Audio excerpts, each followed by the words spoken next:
Hello, আসসালামু আলাইকুম guys. আশা করি সকলে অনেক অনেক ভালো আছেন। ভাইরে ভাই কি একটা খেলা দেখালো নাজমুল হোসেন শান্ত এবং কি তার সাথে মুশফিকুর রহিম। ভাই অস্থির লাগতেছে, ঠিক আছে? আপনার যেমন ভালো লাগতেছে তার সাথে কিন্তু আমার অনেক বেশি ভালো লাগতেছে। ভাইরে ভাই কি একটা খেলা দিল আজকে, আপনারা বলেন।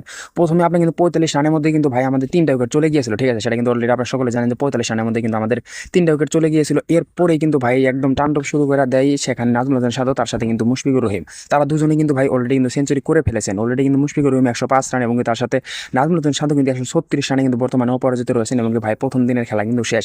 আর কোনো ধরনের কিন্তু ভাই উইকেট পড়ে নেই। চুয়াল্লিশ আমি আপনাকে জানিয়ে দিই, সেটা হচ্ছে কি আপনারা সকলে জানেন যে প্রথমে কিন্তু আমাদের কিন্তু ব্যর্থ হয়ে যান এনামুল হক বিজয়, তারপরে আপনারা কিন্তু ব্যর্থ হয়ে থাকেন, সেখানে কিন্তু সাদমান ইসলাম তিনিও কিন্তু ব্যর্থ হন, তারপরে নামে কিন্তু আমরা মুমিনুল হকও কিন্তু ভাই রানটা বড় করতে পারেনি।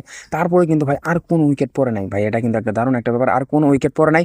এরপর কিন্তু ভাই দারুণভাবে কিন্তু তারা কিন্তু কামব্যাক করে এবং কি ভাই 3টা উইকেট যে পড়েছিল 45 রানে, তারপরে কিন্তু ভাই আর কোনো উইকেটই পড়ে নাই।